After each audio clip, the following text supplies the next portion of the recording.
everyone, this is episode 62 of Noodle Time. Welcome back. Here with me is the biggest Sarah Lowdon fan out there, OSG. How's it going, sir? What's up, brother, man? What's up? How you doing, man? Good to spend a weekend with you. You came to Houston this weekend. Got to see the Dynamo. Got to see down at Dose. Dash were on the road, obviously, so we didn't get to see them, but we watched them on Friday. Hey, I went to the Texans game with you. So it was a friggin' fun weekend, even though we went 1-1-2, 1 win, 1 draw, 2 losses. But hey, fun fucking weekend, bro. I'm excited. So this should be an okay episode. There'll be some downers. So Webb, I hope you stay till the end. Yep. No, How you doing, bro? How you doing? What's going on with you?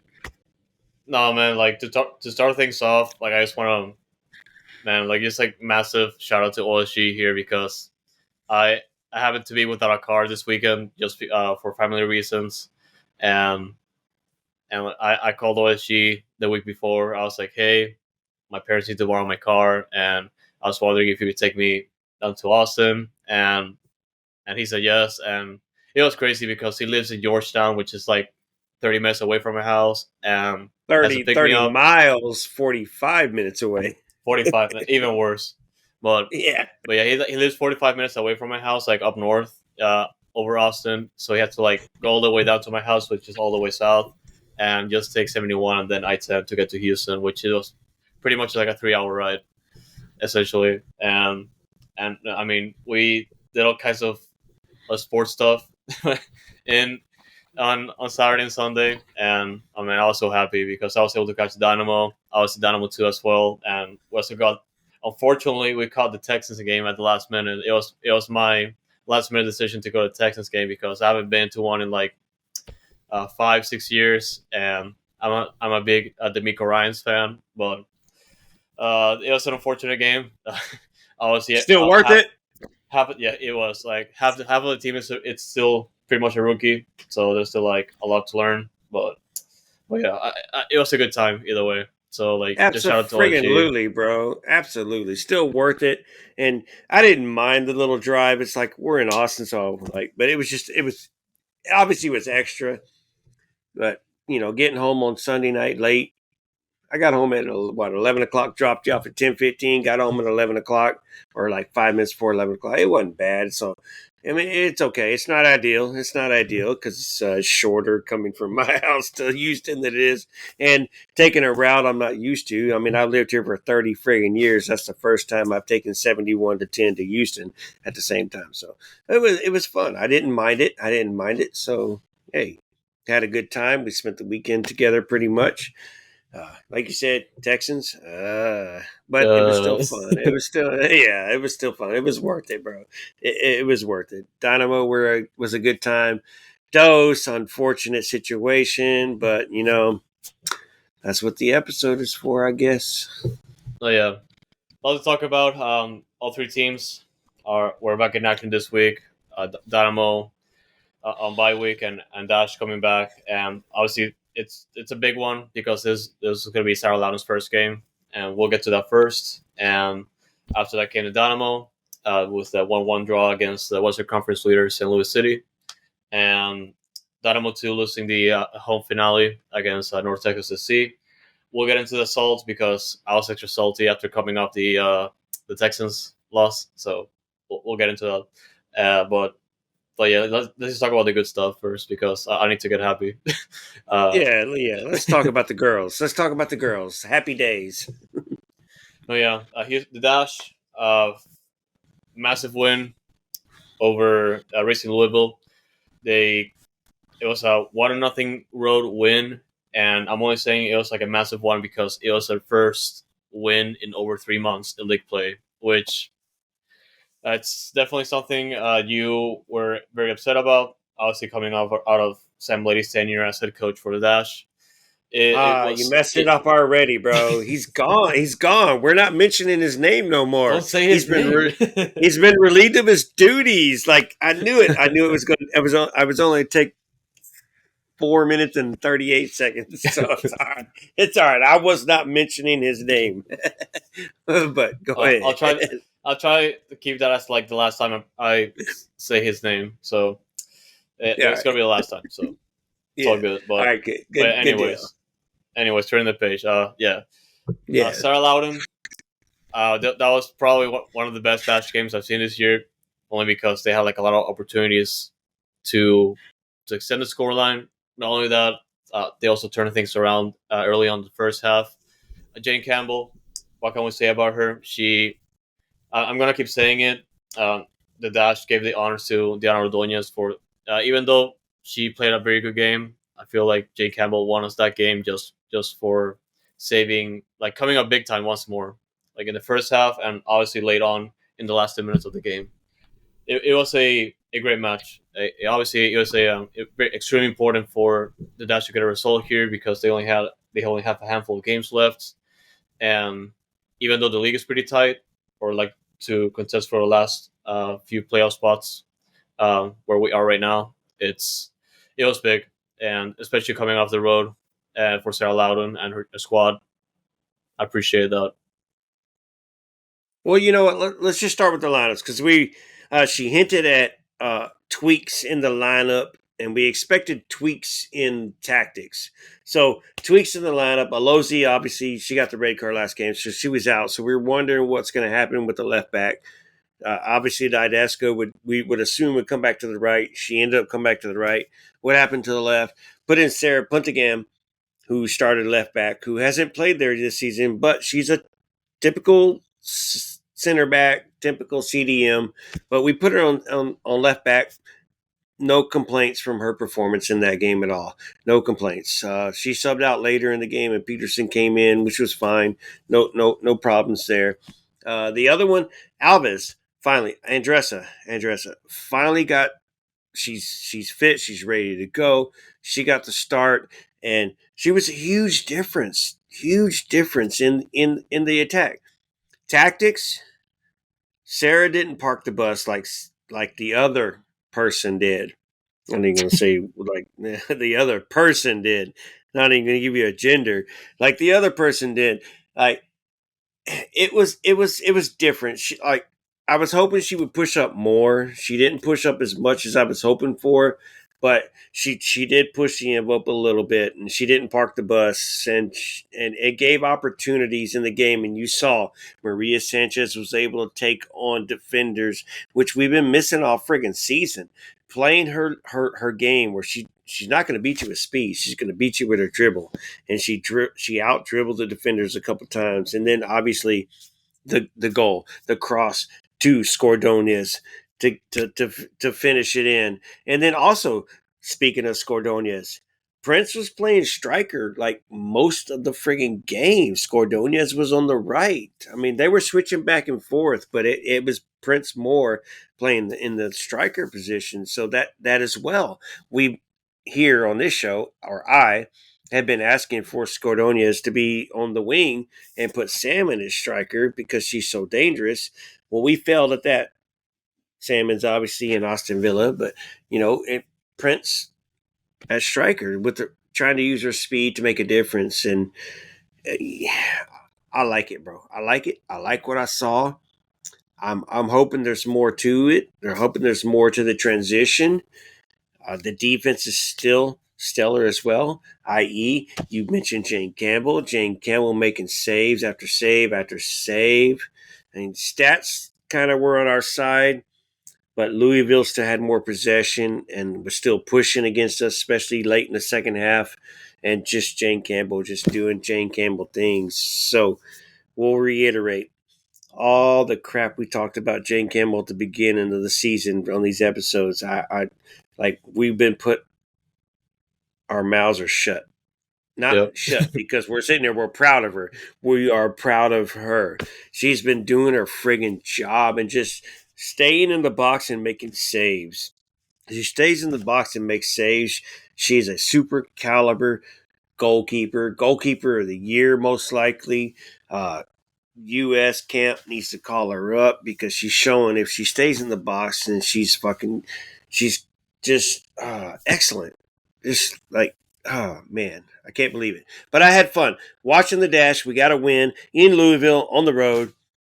Different situation. It was definitely a different type of game to watch. Uh, the the midfield was a different story. Alves was the only difference with Vigiano and Schmidt were starting right there.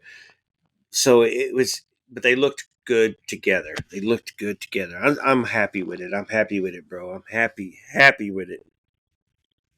Oh yeah, and I just wanted to have like my own complaint from this game. Obviously, just being from the last 2 minutes because, like for me, it seemed like the three in the back formation is working for the dash. Also, you have to take into consideration the opponent because Louisville has been like somewhat inconsistent throughout the season, and the other thing is that like next week they also have like Gotham, which is definitely a No, tougher next week's opponent. a bye. Oh yeah, the international We're break. on, I we're meant on to say the next international. game. Yeah, Yeah, yeah, the next game we're on international break. yeah, yeah. And just for that, my main concern was that defensively, like in the last 2 minutes, the Dutch were just like giving a lot of room on the wings. Given there's not much they can do there since they've been like trying to keep things uh, compact in the middle. It's definitely concerning only because they the because Racing Louisville found a lot of opportunities to score, but thankfully either the defense were able to like parry those out, or Jane Kell was at the right place at the right time once again. And yeah, like it was my only concern from the game. Obviously, like I trust Sarah Lowdon has been taking that into consideration. Although it's easier said than actually fixed at this point, but yeah, I trust her for the next one. But I just want to know what you think about that. Oh, bro, like I mean, I trust Sarah obviously 100%, and I believe Sarah should be the next coach 100% as well. Jessica, Alex, if you're listening, like let's this. At the same time, it's hard to say, hey, give her a chance because you want to hire somebody experienced. But I believe she's experienced enough. She's been here since 2015. She's put in the effort, like the hard effort to learn the job and learn the tactics. And you see it. You see it like us for fans who follow her on social media, like you see it. So behind the scenes, you got to see it more than we see it.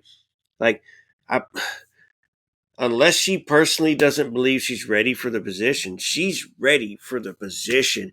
And Houston would love to see her be the head coach. And I would bet the locker room wants to see her the head coach as well at the same time.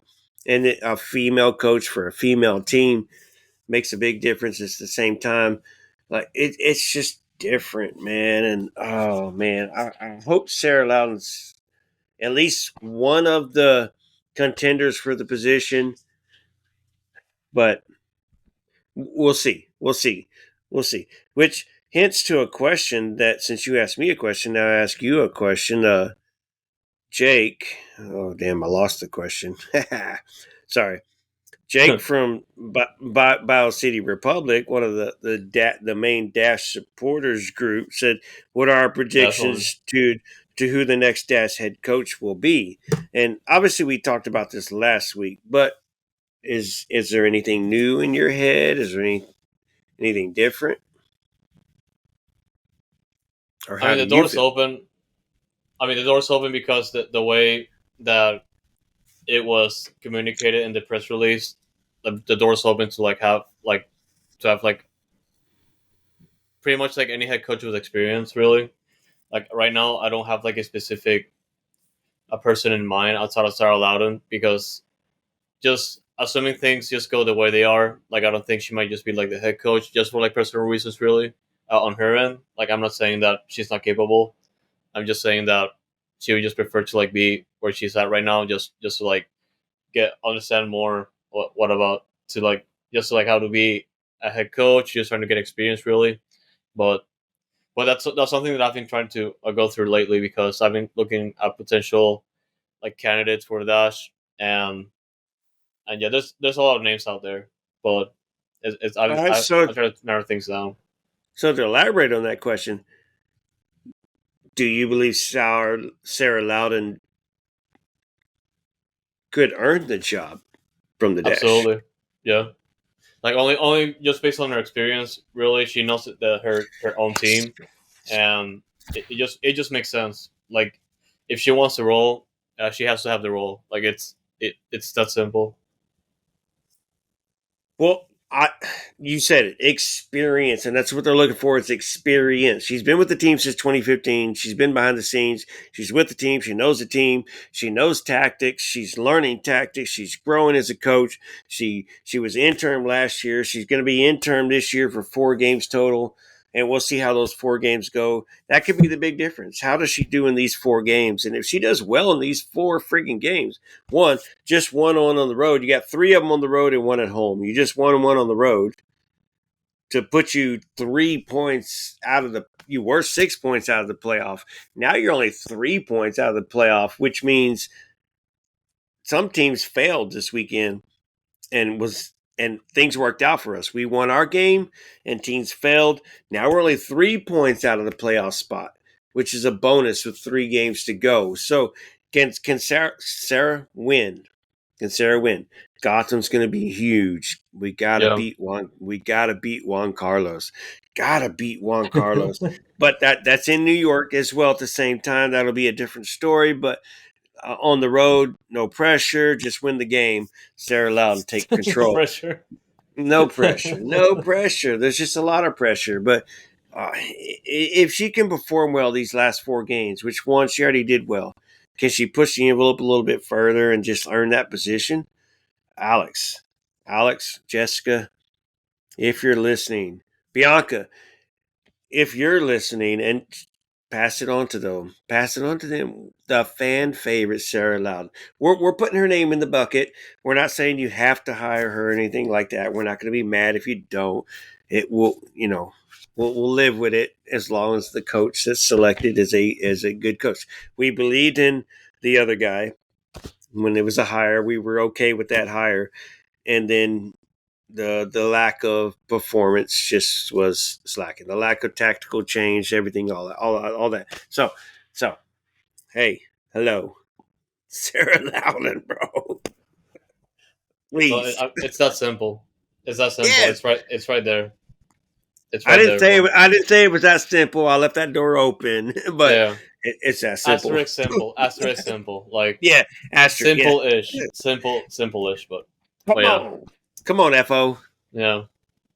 But but yeah, as what you just mentioned, it's pretty much try to get the wins. Only 3 games left in the schedule. 2 of those on the road. The next one just being against Gotham after the international break. So no more games for Dash in September, unfortunately, up until October 1st, which is on a Sunday. And we actually have 6 Dash players in national duty, so it's gonna be pretty big too. Nichelle Prince, I mean, it's usual. Nichelle Prince going back to the Canadian national team. Sarah Cunningham going back to Austria as well. Barbara Olivieri called up for the Venezuelan national team.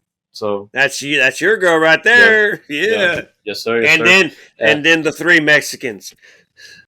well, the 2, Maria Sanchez and Diana Th- Ordonez, and 3. Alvarado. did Alvarado also get called up? I believe so, bro.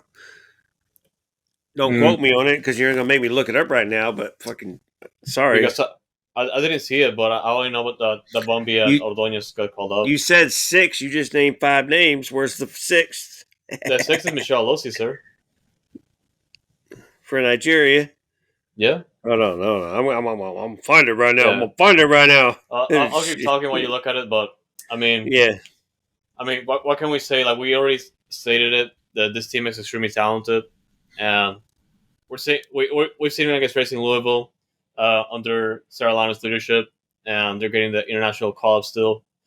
But yeah, the one thing I was concerned about is kind of like Sophie Schmidt. Maybe they just like taking a break from her for a little bit because they oh wait, she already never mind. She retired from the national team. but but yeah, it's good to have her still. But I'll miss her being in the national team. Oh, you know what I think I saw was Mexican Independence Day. No, yeah, yeah. I figured it was like from that video that I saw, because it's in the three players that got together to make a video for the Mexican Independence Day recently. So, Yeah. but yeah, no, I mean, we're good, man. Like we got a lot of talented players here. She still should have made it, but it's okay. It's okay. Alvarado's not playing, so it's not like she's in form or anything like that. And no opportunity to play for the Dash. You're not going to sub Campbell out for any reason right now. So uh, it'll be huge. We'll see. We'll see. Move on. So next game is huge at Gotham, 2 weeks away. Be ready for it. And then our Yeah, last home game, which we'll remind you on the further episodes, October 8th at 5:30. I think it's 5:30 or 6. 5:30 or 6 on a Sunday. The last home game, y'all need to be there. Y'all need to be there. We need more than 4,500 people at this friggin' stadium for rooting on the girls. you Got to better be show a there. little. Got to show a little more support and just root for the team. Like, come on, it's the last game. Just like we're gonna get into Dose later, but just like y'all did for Dose on Sunday night, more people were there than they had been all season, and it was the last game, and there was a lot of support there, even though the team didn't finish the job. But bring yourself to the stadium. Tickets are cheap. Eat lunch Yeah, before or eat dinner before you go, so you don't got to spend money at the stadium. So you can't complain about spending $100 for yourself and $400 for a family of four. Plan it. but even then, like tickets are still very cheap. So, They're uh, $10. yeah, yeah, like you can eat outside. You'll spend $10 in the stadium, and Yeah. that's it. That's Buy it. you a friggin' $8 soda, whatever, so you got something to drink while you're there. Woo! You spent $18 to go to the Dash game. What do you do? Like, go root the girls on. Come on. I Yeah, dare y'all. I double dog dare y'all. I triple dog dare y'all. Fight me he if just you did. want. Yeah, he did it. He just did that. Yeah. But yeah, guys, go to the Dash game. Last Dash, potentially the last home game for the season for the Dash, depending how things go. But but yeah, man, we gotta root for them. They they put their they put the effort on the field this year. Like even though it's been a pretty difficult season, they they they they defended the batch all the way throughout, and we got to return the favor. So I'll meet you guys there for sure. I'm gonna be there. You guys better be there because if you're not there, then you're not a fan, unfortunately. Yeah. That's what's up. But yeah, and with that, it's time to move on to DTFO. yep. And with that, we're gonna go ahead and move on to the Dynamo and Dynamo Two talk. Alrighty, guys. So now we're gonna go ahead and get into the Dynamo talk. Dynamo coming off a 1-1 draw against St. Louis City. This was after the international break, and Dynamo taking off the week off prior to this one. I knew from the get go it's gonna be an extremely tough game, and it definitely seemed like that in the first half. And it, it was just like very weird, like just how like each team tried to like go at each other. As St. Louis for the most part is just like extreme press over extreme press constantly. But obviously Corey Bird got an initial goal in the first half to break the deadlock, but it seemed like Dynamo were dominating as well in the second half up until the St. Louis goal late in the second half, which was definitely a bummer because it definitely seemed like that a very good or convincing Dynamo win up until that point. But I feel like in that one, St. Louis did its thing, and which they have been doing all year long, which has just been upsetting opponents and doing it right because they did it here. But yeah, it kind of sucks we didn't get the 3 points, but I can take the point as well coming out of them. Yeah, bro. It's one of those games. First place expansion team that's been kicking butt all friggin' season, coming into Hell in the Shell. Dynamo's been playing very well as of late, so it was one of those games like you really can't put your head on it like which way this game's gonna go. You were confident we could play and we could go against this team. You weren't sure if we could beat them. They won 3-0 in St. Louis. That was kind of early on in the season at the same time. Not all those players are playing right now at the same time as well. So, you know, I was definitely happy with the performance. Happy with the performance that the Dynamo put out against St. Louis. Even in the first half, bro. Even in the first half, like possession, we had more possession. We had a lot more passes. The midfield was on par against St. Louis. Obviously, St. Louis was missing a striker. Kloss was still there, obviously, from the 87th minute goal that he scored. But at the same time, bro, the team played very well. There was a couple of big missed chances that they missed, so could have kept that game out of hand. So St. Louis couldn't friggin' tie it at the end. But overall, bro, you have to be happy with the way the team played. I mean, even the stats show it. You have to be extra time took notice and talked about the Dynamo at the same time. Like the league is taking notice. Texas is taking notice because who's in the playoff contention and who's not? Dynamo is. I ain't Frisco. It ain't Austin. So what's up? Don't want to start no shit yet because it ain't playoffs ain't here yet. Still got time to go, but man, I'm happy with the performance. Everybody looked good. Probably a slacker of the game was Quiñones. He kept dribbling over his own feet, kept losing the ball. Uh, I forget what we're gonna call it. The man of the match to me was Arthur, who was just friggin' had a stellar friggin' game. Clark was forced to make saves. Steve. So if you're in the sports section, you know we say his name, Steve. He likes to ignore us, but he hears us at the same time. So, and he's friggin' stellar. Unfortunate that his last save at the end of the game was like a parry, and Kloss was friggin' right there. But damn it! But we played well against St. Louis. Let the league take notice. We're for real. We are for real. We're playing well. This squad is on par right now. Even when now that we've been rotating, the team is on par, bro. Oh yeah. One of the very few takeaways from this game, obviously the late goal, that potentially just canceled Dynamo 2 points, and yeah, Quinones, it didn't seem like his usual stuff for this game, and yeah, other than that, I guess you could say that Ali was just unlucky, but like that's up to interpretation at this point because it's just unfortunate how many chances he's getting, but not making those, especially like a couple of those after he came in, and and yeah, the main thing he wasn't used for this game, but Tina Shadebi was featured in the bench for the first time since coming out of injury, so that was very good to see, and we should be expecting him at some point very soon, and it's just for this Well, stretch of games. Yeah, according to what he said after the game, he's still working on his fitness, and it's gonna take him a couple more, 3 to 4 more weeks before he's like 90-minute ready. So he's on the bench and he can be a sub and he can come in late and pull his weight.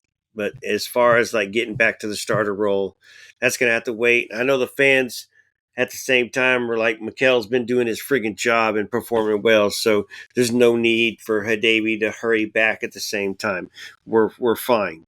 So Hadebi, do your job, get fit, come back late, and then we'll see if we can work something out for next season with the contract wise, because you're not going to be a DP next year, sir. I'm sorry, teenage. I love you 100%, but no, you can't be a DP next year. You're holding us up. yeah, he'll get paid differently, but it's worth of the piece probably because he need a designated player or a different one that is, especially or an offensive minded one. For Coco. Yeah, if that ends up happening, then yeah, if Coco stays, it's gonna be a pickle. But especially whatever happens to save us. Let's go and add that too, because according to rumor, Coco approached the front office and addressed his situation and said he would like to stay with the team. And people ask, like, what do you mean stay with the team? Like this season or next season? Like, well, obviously he can't move this season, so it's obviously next season. So Coco would like to stay with the team, and that's according to a good source. And hopefully it stays to fruition because everybody loves Coco. We want Coco to stay. He would be a DP next year, so if there's a way we can figure out not to keep him, not to tam him down again and not be a DP, then that would be great. I don't think that's possible, to tell you the truth. So the whole Seba situation when he returns will be the biggest off-season move. So what do we do? But Coco wants to stay is the rumor, and I'm happy with that. We'll see how that goes, but I'll be happy if he stays. Yeah. Obviously, he showed his worth, especially this season. Like he just balled out. Obviously, his highest peak right now, like coming out of the Gold Cup as a term MVP, tells you a lot. And you're getting a lot of interest from Europe. It's gonna be tough to contain those proposals, but at the same time, if Coco wants to stay, I don't. I think we should keep him for now. Well, you mentioned Panama. It makes sense, bro. Like you're a main. You're basically the player for Panama, the top player for Panama, and you're pushing for a World Cup that's here in the United States, and Panama is could make the World Cup. So why not? Why would you not want to be here? You're local. You're in the same time zone. Fly home to your country. You're not changing. You're not changing nothing. You're not 6 hours away or 7 hours away when you're in Europe, and not a different schedule either over there than it is over here. So makes sense. Makes sense. He's making a more of a personal decision and a hometown decision. His family's here and he's enjoying it, and his kids, I think, are enjoying it here too. I mean, you see those that follow him on social media. He's enjoying it, bro. He's enjoying his time here. Stay. I mean, I'm okay with him staying. At the same time, you got Bossy and Seba, who's come in, Seba is supposed to replace him, and what does that mean for Seba if Coco stays? But I think we can figure that out because the off season, there's going to be some more transition. So you never know what the team's going to do, and we may, it's nice to have those secure pieces on the team. And Coco Seba, who hasn't had much time to prove himself, but we've liked what he's shown. And Bossy, who we know what Bossy can do. He's a penalty kick merchant. He got the assist with Barrett on Saturday. Like, I'm good with it. Keep them. Let's be a mainstay in the MLS again, like we were at the beginning of our history for the first 6-7 years of our history before it went downhill. Before that one idiot came in. Yeah, no names. No names. Hell no. Yeah. Well, yeah, it's just interesting to think about, especially this late into the season, the players that wanted to stay in this project because they believe in it, and also they just believe in staying in Houston, not just for the families, but just for their own good, which is definitely good. We definitely need those players that would want to stay and help the team grow further than what it is today. And then we're definitely in much better shape than outside. Not counting 2017, we're like definitely in a much better shape, like compared to the last decade, because we are still sitting in the middle of the standings, or rather, like in the middle of the pack when it comes to a playoff position. Still sitting in fifth place. It's definitely very a very tight race to even second place, like second place to down to like eighth and ninth. Like it's just crazy. 3 points, 3 points separating those. 4 points to ninth place. So no matter what happens to us on Wednesday, we are still in the playoff line. We're still above the playoff line, no matter what happens to us against a very strong Vancouver team who's in fourth place. So fourth versus fifth, on a 713 night, y'all, on Wednesday. So if you happen to listen to this show before Wednesday night, get to the friggin' stadium, y'all. It's a 713 night. 713, $7 tickets. I know those are just the corners, but who cares?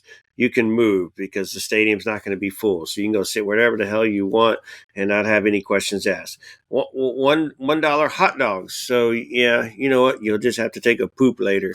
And then $3 Heinekens if you're thirsty.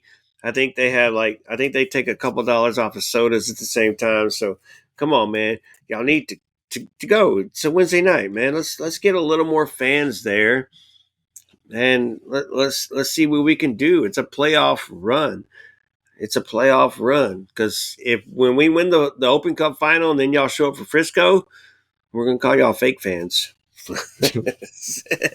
Oh, yeah, and this is where the playoff race actually begins because we're about to start the grinder. Yes. We are hosting Vancouver this Wednesday. We're also traveling to Sporting KC this weekend, and of course the Open Cup final next Wednesday, and Texas Derby, uh, the one and only the weekend after the final. So it's gonna be a very tough stretch of games to tell you, to put it easily. But man, it's gonna be insane. But I know that Dynamo can do it. They've shown it all season long that they're capable of doing things. Like it's gonna be a matter of rotation, which they're gonna need it now.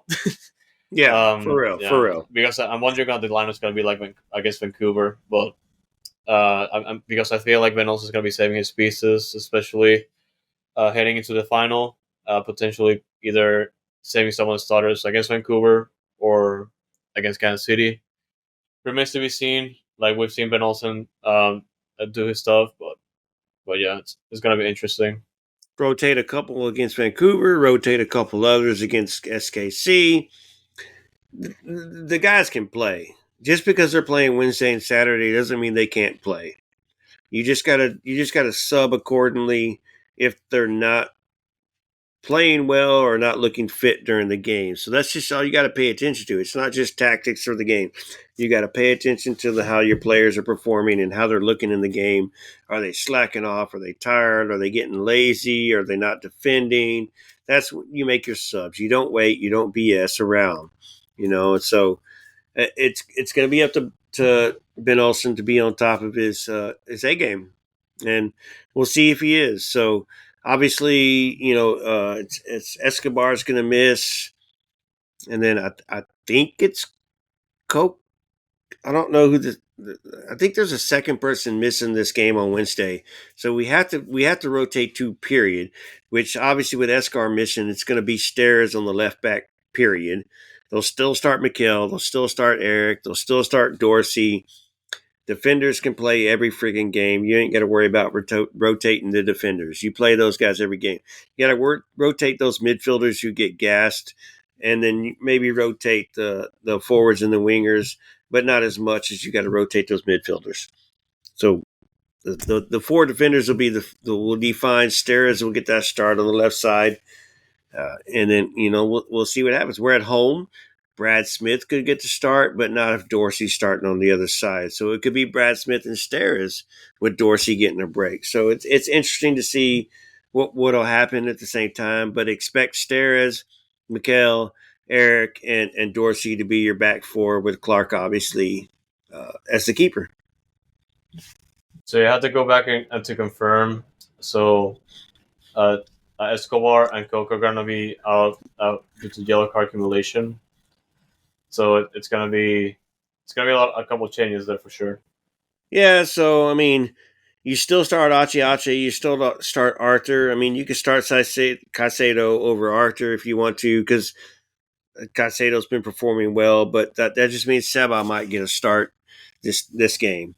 And Bassi and Baird and Quinones up at the top as well. You could start a Leo over Quinones if you wanted to. It depends because Leo's been a beast in the Open Cup, so maybe you start a Leo now, then Quinones on against KC, and then LEU again in the Open Cup. So as a winger, of course. So you never know. So expect some rotation, like Fox said. It'll be interesting to see what kind of rotation he does, but obviously there'll be something. There'll be something different. Um, you never know. We'll see. Interesting.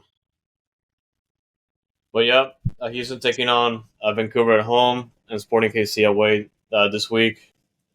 Definitely, like I said, the start of the meat grinder. So there's a lot of valuable points on the table, especially on the road against Kansas City. It's going to be a big test right there as well.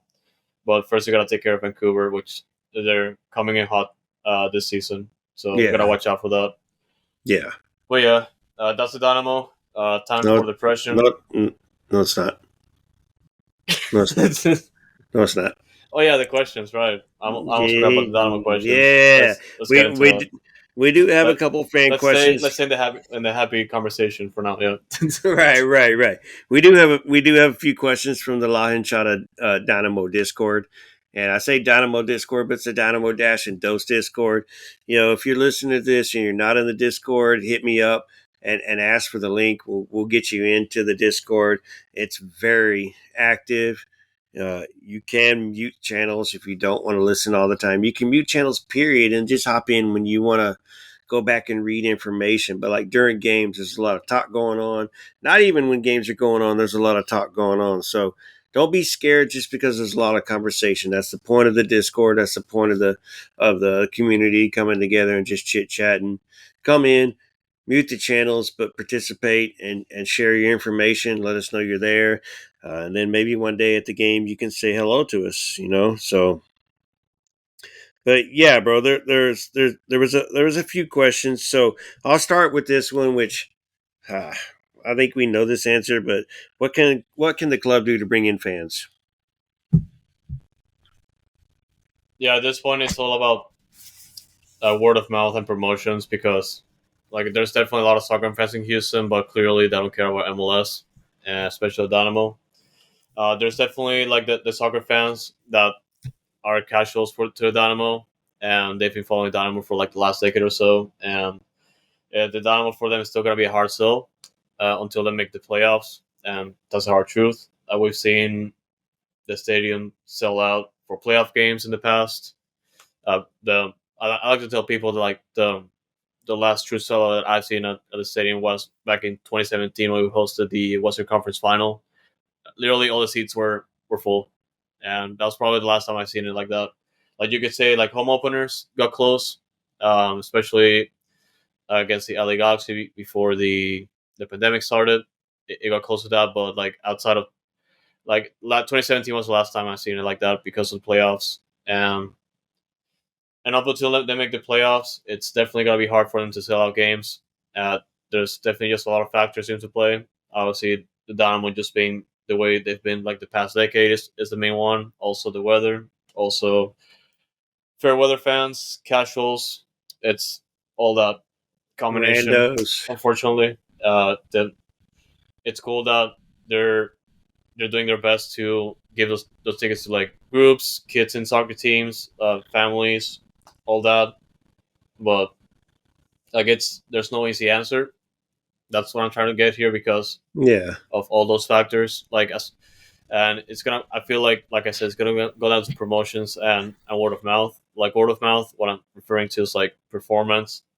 They're doing their thing right now. The team is, and obviously they're and the Houston soccer fans pretty smart, but at the same time they don't care about Dynamo a lot. So there's not much we can do there. Promotion wise, they're still doing 7-1-3 nights, and obviously promotions like that get fans out to the stadium. But since that those games are mostly through during the week, it it sometimes works, sometimes doesn't. But that's just what it is right now. So that's just like based on my experience because I've seen like this question comes in like every week because we're pretty much last in attendance in last in average attendance when it comes to MLS. So it's expected at this point. Like I'm only telling you what I've seen so far, but I like to know what you think of OSG because I feel like you've been to like more home games. Well, it's always the same. It's always the same freaking story. We complain about marketing. We complain about marketing. We don't see them on TV. We don't see them on the news. You watch the news at 10 o'clock, and you get to the sports segment. And it's Astros and it's Texans, and there's no Dynamo. Period. There's no Dynamo. Period. Now next week, obviously, there's going to be some Dynamo. They're going to make the news because in the Open Cup final and Messi's involved, so it's going to be natural state or whatever. But yeah, but besides that, it's marketing. Promotions. There's no such thing as promotions right now. It's 713 night, and that's it. There's no bobbleheads. There's the giveaways. There's I mean, yeah, all right. They did a childhood cancer cape giveaway on Saturday, but for even as a season ticket holder, I mean, I don't read my emails when I get them. Know how to go or whatever to the game. I didn't read it, so I didn't know there was going to be a cake giveaway until I got to the pregame with the Surge and found out there's a cake for the game. Like, so there's no like there's no commercials, there's no real advertising, and Bianca can do, or sorry, excuse me, the admin can do her best to tweet and let everybody know what's going on, but not everybody is going to know about it. Definitely not everybody, because most of the fans that go to the game don't even have Twitter or X or whatever, and don't follow the team like that, like most of us diehards do. Us that have podcasts that do. I mean, even like we're trying to increase our fan coverage to the podcast at the same time. How do we do that? How do we grow fan coverage at the same time? It goes the same way as the Dynamo, and we're out there, we're networking, we're putting our asses on the line and going out there and shaking hands and meeting people and introducing ourselves, taking a fan photo with somebody who recognizes us. And it's fun, and I wish that our marketing person, who, if she's listening, she probably don't like us or like me very well, but I don't care. Do more effort, put more work in, you know, put more work in. There's a position open currently that we need somebody to get in there and put some effort in. I've got to vote for who that should be, but come on, like, it's not that hard. I don't care what you got to do. Call KView 26 or uh, Channel 13 or whatever your damn channels are in Houston, and like, let's just do freaking 5 minute segments, 4 minutes, 3 minute segments. It doesn't matter. Billboards. That's not costing y'all money from the team. It's not costing y'all money. You're making enough money where even with the 11,000 to 14,000 fans that come to the stadium, y'all could do more to advertise the team more. Don't worry about the Astros. Don't worry about the Texans. Don't worry about the Rockets. Worry about the friggin' Dynamo and get the club out there and show that we care about Houston more than what Houston cares about the Dynamo. And then they'll jump on board at some point. At some point. But at least you're out there putting the effort in. And it'll show in the end. It'll show in the end. The team's improving. We've been in turmoil for 9 years. That's the hard part right there, too. Got to dig ourselves out of our own grave, but we're still breathing. So, win the Open Cup, come back and beat Frisco on Saturday, which should be a good, the Saturday after that, which should be good, great attendance. Keep it up. Keep it up, and just keep being a team that the MLS has got to look at, instead of just a team that's a bottom dweller working for that wooden spoon. It's tough, though. It's tough, but we'll see. That kind of felt like a rant and a complaint at the same time. It was both. Yeah, yeah. It was about time because we've mentioned it in a few episodes already, but it's been like a dead horse topic, so Yeah. no point in repeating it. But it's sometimes good to just revisit that because last week was kind of sad for attendance. Really, I was expecting to have I expected more people at least, but yeah, it's just what it is right now. Yeah, so all right, we'll move on. There's a couple other questions. I'm go ahead and ask this one. I think it's kind of a little premature. I'd rather this question be towards the end of the season because the season still exists. So you know what? With that in with that in mind, I'm going to skip it, and then I'm going to skip the next question as well because we haven't made the playoffs and it pertained to the playoffs. So I'm going to skip that questions. But the next Nice. question: What players do you guys think aren't getting enough minutes or too many minutes on the team? It's a hard question for sure Yeah, because they've been definitely. playing very well.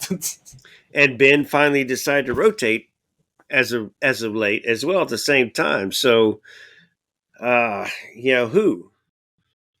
I guess Mm-hmm. I guess what I could say is that the situation with Thor may have to be sorted at some point, but at the same time, Corey Baird is on 6 goals in the last 8 games.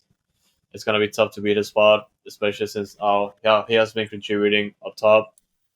Can he come in as a rotation player? Definitely, but the case to start is very tough. Well, then when you have a Leo subbing out for Bear too, at the same time, granted, everybody hates Leo right now, but Leo checks 9 out of the 10 boxes. I'll keep saying that. He does everything right except for finish. Finishing is what he's supposed to do, and that's the biggest freaking thing. That's the biggest check mark that he's not completing. But if he could just figure out how to finish, then y'all going to turn your heads the opposite freaking direction, a complete 180, and you're going to love the guy. So he's got to figure out how to finish. So you got a leader right there who does a lot more than Thor does at the same time, brings a lot more to the table than Thor does at the same time. Thor gives up, and that's part of Benny Ball, is why Sebas was kicked out of here pretty much and loaned out to Vasco or Pascal whatever. Gama, yep. Yeah, Thor doesn't put the effort in defensively. He gives up if he loses the ball. He doesn't go back and try to win the ball back. He doesn't put the second effort in. He'll take a shot if the ball's deflected. He doesn't go retreat where the ball was and try to get it back, anything like that. So that's something that just like irks me, even as a coach. Like I'm mad at you, bro. I'm mad at you. Quit giving up. Quit giving up. And then you're a sub. And then if you're not giving the energy, I'm not putting you on the field just so I can get mad at you anymore. So that's where I'm at with that. So as far as players not getting minutes, there's nobody that really stands out to me. Everybody's getting the minutes that they deserve, and Seba's still working his way into the rotation. So I'm good with it. I'm good with it. There's nobody that really stands out that should be getting more minutes. I mean, Reigns ain't got a place right now just because of all the additions with Bossy and Seba, and so he just keep playing at dose, and hopefully we can find a way to get him into the rotation one day, but it definitely won't be this year. But moving on to the next question, the big one that everybody's debating on is: do you guys think Ben gives Tarbell the start for the final? It's possible. I think he gets Just, it. yeah, just based on the grinder that I told you about, I feel like Quit saying grinder. Steve. Quit saying grinder. By the way, this is not a friggin' a booty hole app. By the way, that's a Uh, it's just like the grind is how us Americans say it. That shit. My because bad. no, I was referring to just like the tough stretches games coming up. I feel like Steve's gonna be starting all of those, and Tarlos is gonna have to show out in the final, like he did it in most of the Open Cup games. He was there for sure, and I like how he played. But yeah, Stevie's gonna be starting in those MLS games, and Tarlos has to be ready. And I can see that happening. Yeah, I mean, like you said, Tarbell started all the Open Cup games, and he got one League Cup game against Orlando, and he made that one stupid mistake, and they ended up winning on penalty kicks. So technically, his record is 5 wins, no losses, and 2 draws. One of those draws turned into a penalty shootout loss against Orlando, but he's undefeated as a starter for the first team this year. He started every Open Cup game. It's his job to lose. And if you're going to start Clark for the Open Cup final, it's only respectable to start Tarbell against SKC on Saturday, or even maybe start him against Vancouver and SKC. And see, he started for Dose this weekend, and that was just to keep him fresh and get him minutes and all that good stuff. And Xavier might have still been trying to come back from the Dominican Republic. So it is a good question. It's curious, but guys, expect Andrew Tarble to start the Open Cup final as deserved. As deserved. As much as we love Clark, it's as deserved. He started every Open Cup game, and he still hasn't lost. We're in the friggin' final. Give it to Tarble. We beat Messi. Yep. And Inter Miami. The other 10 guys, too. Pretty much. Yes. That's it for the questions, bro. That's all I got. Alrighty, depression time. Dynamo 2. Yeah, that's the summary. Yep. That was our closing game. Like we told you earlier in the episode, we went to the Dynamo game, Texas game. Coming out of the Texas game, I was salty. just coming out of that game and heading into this game, I was like, okay, Dynamo 2 is gonna make me feel better. We thought. Man, second half, they thought. The first half they did. Well, let's just talk about the first half first. Then we go into the second half, bro. Like, man, the lineup was what we expected. What the lineup was going to be, and then the team pressed like they always do, the typical Dynamo 2 team that they do, and they were able to put South Oklahoma, North Frisco, Texas toll road team on their heels, and they were forcing mistakes left and friggin' right, and able to return the possession to the Dynamo side and put a shot after shot after shot. They had 10 shots in the first half, 16 shots total for the entire, or 14 shots total for the entire game. I forget which one it was, but it was the first half we put a lot of pressure on, put a lot of shots on. At one point, I think it was like 15 minutes into the game, I was like, this is going to be a 4-0 game if this keeps up like this. But we couldn't score. Finally, late in the first half, Papa finally scores. Finally scores. And it's just crazy, bro, how many chances we get. We just can't friggin' put the shot in the goal. Yeah. We ended the game with 16 shots and 7 on goal. Yeah, so 10 in the first half. 10 in the first half. And then obviously going to halftime 1-0. We're excited. We're happy. We're looking good. You feel confident. You're at home. You have a lot more fans than usual in the stadium, supporting the team for their final home game. Thank you all for showing up. Whoever's listening to this episode now, thank you all for showing up.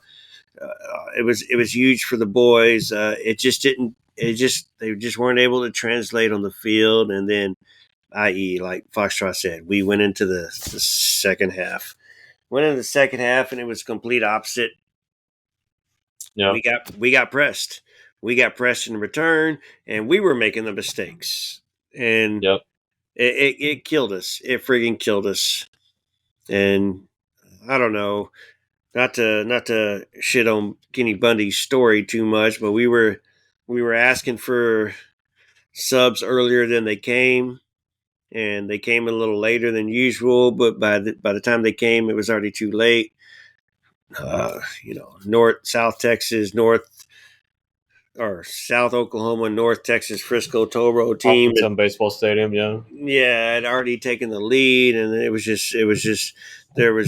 hard to come back. And then they hit that third goal to finish us off, and it was just too late. And man, it's just so frustrating, bro. So frustrating, because it was a needed win. It was a needed win, or needed points at least. So, yeah.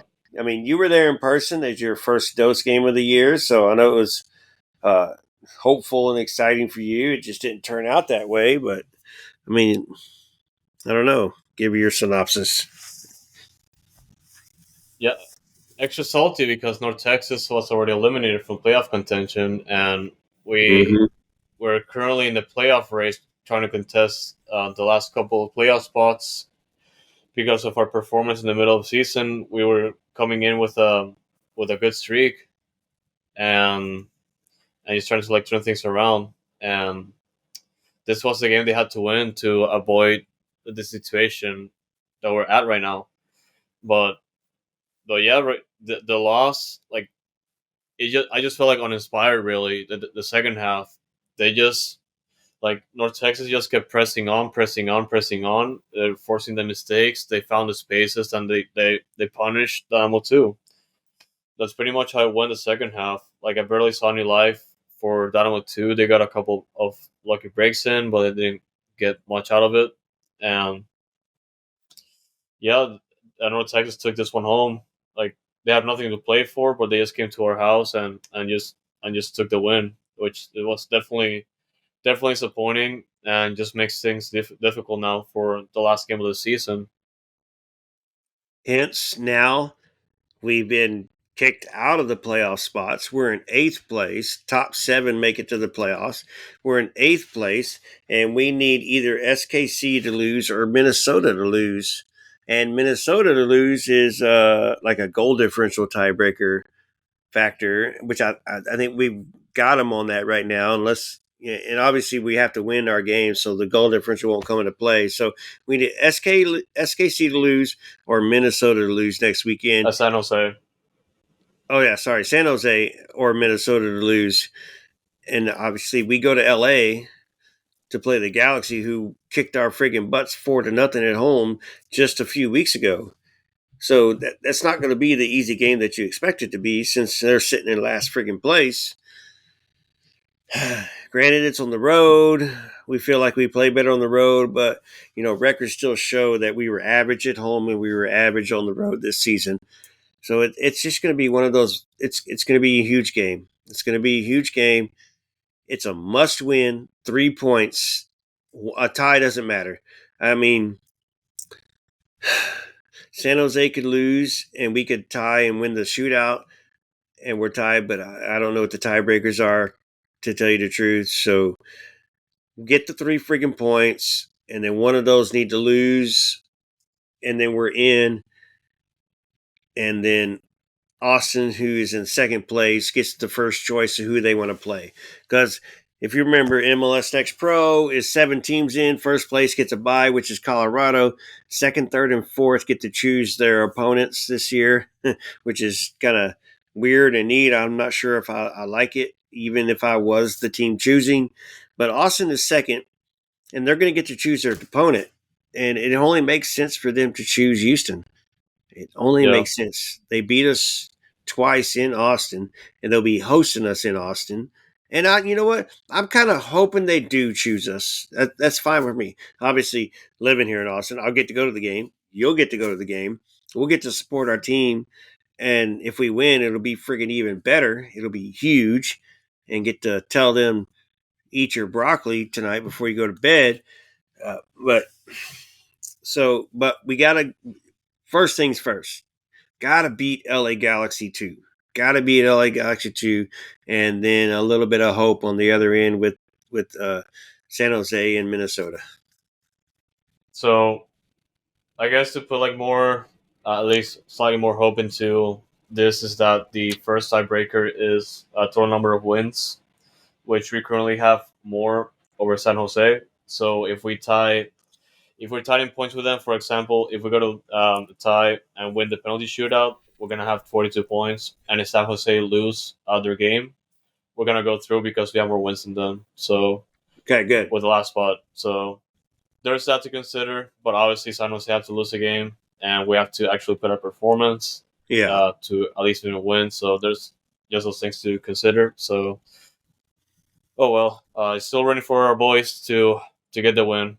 The last game of the regular season, they can still make the playoffs. I was just like a little disillusioned that that game that we went, and especially the combination of factors going into that one, Texans. Uh, yeah, it's I'm still rooting for the boys. Let's get the win, y'all. gotta get the win. Gotta get the win. Gotta get the win. All three teams are still pushing. Dynamo obviously in the playoffs. Dash are getting closer with Sarah, and then those need to win and have a little bit of hope there. for a couple teams to lose, or at least one of them to lose to get in. So next episode could be friggin' a good episode. It could be a bad episode. No Dash next weekend, so it'll be 2 times Dynamo and 1 times Dose. Maybe we'll talk about the internationals with the Dash players. But so, man, it's gonna be one of those episodes. Webb, Yeah. we'll keep you entertained while you're riding on your bike path, bro. I promise you won't wreck or distract you that bad. But man, it was good to see you, and happy belated birthday, Webb, as well. It was your birthday birthday, sir. last weekend, so I know you had a good time. You were at all the games this weekend, and good to see you as well. Speaking of good to see you, Pat, Asher, Arthur, Bossy, Saba. I even think Mikkel was there. We're all at the game for Dose, watching the game and enjoying their time. Webb was there. Of course, all the parents to the players that were there, the parents that we know, y'all know who you are, so we don't have to actually mention y'all's names out there and to gain the clout. But took a photo for somebody. Hello, how you doing? It was fun, man. It's always fun to get out there and network and see people and get to meet more people and just say hello to people. And Dose, it's obviously not a little bit. It's a lot easier to get to meet people and talk to people and say hello to people. And it's pretty clear who we are when we have so many Surge members that show up to a Dose game and enjoy the game and celebrate with each other and watch the team and root for the team the entire time. So that the parents and the players, they know who we are at the same time. So it's fun. We are the Surge. We're there to support all 3 of our teams, whether it be Dash, Dose, or Dynamo. So y'all look for us, say hello. Our names are always on our back when you see us. Well, my name's on my back. His name was Bombi this weekend. So, Yep. But say hello and let us know what's up, bro. And good to see y'all. Appreciate y'all. And H's. So, guys, thank you guys for tuning in. And as always, stay noodle. H's up.